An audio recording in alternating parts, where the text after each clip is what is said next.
ਆਫੋ ਜਮੀਲ ਸਾਹਿਬ ਰੋਣੀ ਦਾ ਸ਼ੇਰ ਸ਼ਹਨੇ ਪਠਵਾਰ ਬਾਬੇ ਸ਼ਾਹ ਨੇ ਹੱਥ ਲਿਖਿਆ ਕਿ ਜਾਵਾਂ ਸੋਚ ਤੇਰੀ ਯਾਦ ਅੰਦਰ ਤੇਰੀਆਂ ਯਾਦਾਂ ਦੀ ਦੁਨੀਆ ਆਬਾਦ ਅੰਦਰ ਫਿਰਦਾ ਰਹਾਂ ਮੈਂ ਨਗਰੀ ਆਜ਼ਾਦ ਅੰਦਰ ਅੱਖ ਖੋਲਾਂ ਤਾਂ ਤੇਰਾ ਦੀਦਾਰ ਹੋਵੇ ਤਾਂ ਫਿਰਦਾ ਰਹਾਂ ਮੈਂ ਸਦਾ ਦੀਵਾਨਿਆਂ ਵਾਂਗ ਉਹ ਝੱਲਾ ਮੈਂ ਮਸਤ ਮਸਤਾਨਿਆਂ ਵਾਂਗ ਰੂਲਾ ਗਲੀਆਂ ਵਿੱਚ ਕੱਖਾਂ ਤਾਕਾਨਿਆਂ ਵਾਂਗ ਅੱਖ ਖੋਲਾਂ ਤਾਂ ਤੇਰਾ ਦੀਦਾਰ ਹੋਵੇ ਤਾਂ ਹੋਵੇ ਕੋਈ ਨਾ ਤੁਧ ਬਿਨ ਕਰੀਬ ਮੇਰੇ ਐਸੇ ਹੋਣ ਚੰਗੇ ਨਸੀਬ ਮੇਰੇ ਜਲਦੇ ਬਲਦੇ ਰਹਿਣ ਰਕੀਬ ਮੇਰੇ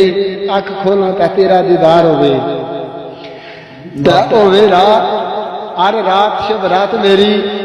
ਆਫਸਾਤ ਹੋਵੇ ਰਾਤ ਹਰ ਰਾਤ ਸ਼ਬ ਰਾਤ ਮੇਰੀ ਫੇਰ ਗਮਾਂ ਤੋਂ ਹੋਵੇ ਨਜਾਤ ਮੇਰੀ ਓ ਅਰਸ਼ਾਦ ਦੀ ਚੰਗੀ ਬਾਰਾਤ ਮੇਰੀ ਅੱਖ ਖੋਲਾਂ ਤਾਂ ਤੇਰਾ ਦੀਦਾਰ ਹੋਵੇ।